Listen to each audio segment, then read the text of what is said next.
چې یو زنانه وفات شو، چې وفات شو نورو زنانو هغې زنانه له غسل ورکړو. د زنانو عادت دا وي چې یوې زنانه ته وي چې خورې تا ته خبره کوم خو بل چاته ونه کړي، هغه ټیک شو.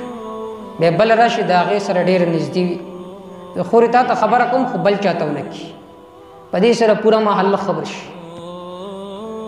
نو هغه زنانې له ټولو زنانو غسل ورکول، یو زنانه پکې وه مشروطه غوده کې، هغې وي خورانو یو خبره تاسو ته کوم، خو چې به هر څوک خبر نه شي ټولې غلې شي ورته څه خبره کوي. وایي داسې کار دی دا زنانه چې وفات شوې ده د دې فلاني سړي سره ناجایز تعلقات.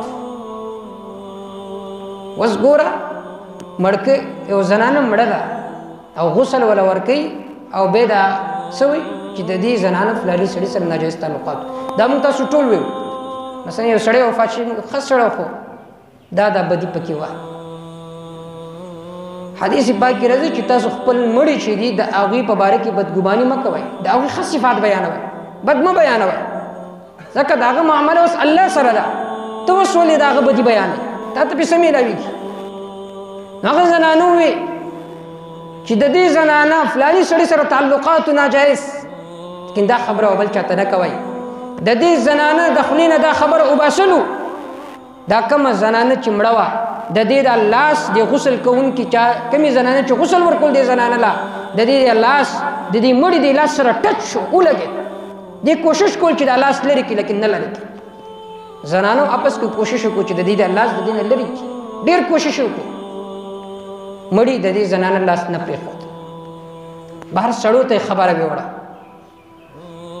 سړو ته خبره ویوړه، هغوی کوشش وکړه نه کېده. اوس یو حل چې د دې زنانه لاس کټ کړي او دې مړي سره دغه شي، یا د هغه مړي لاس کټ کړي.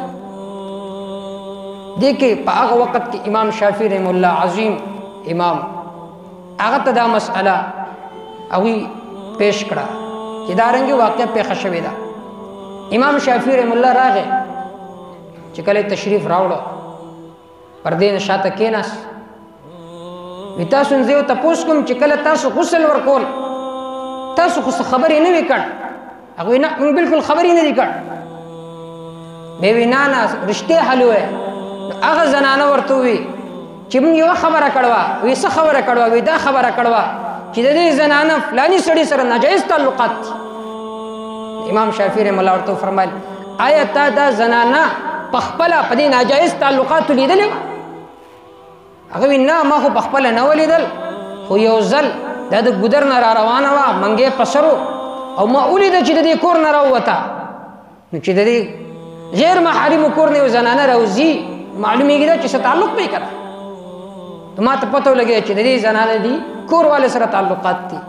امام شافعي رحم الله ورته وفرمیل د دې توجیه خو دام کېدی شوه، ممکنه ده هغه ستړې شوې وه، هغه کور ته تلې وه د میله، یا څه د بل وجې نه تلې وه، سکار یو د هغې وجې نه تلې وه. نو تا څرنګې د هغې په باره کې دا رایې قایم کړه چې د دې فلاني سړي سره غلط تعلقات. امام شافعي رحم الله جلاد ته حکم وکړو 80 کوړې دا زنانه ووهله، د هغې نه بعد هغه مړي د دې زنانه لاس پرېښود.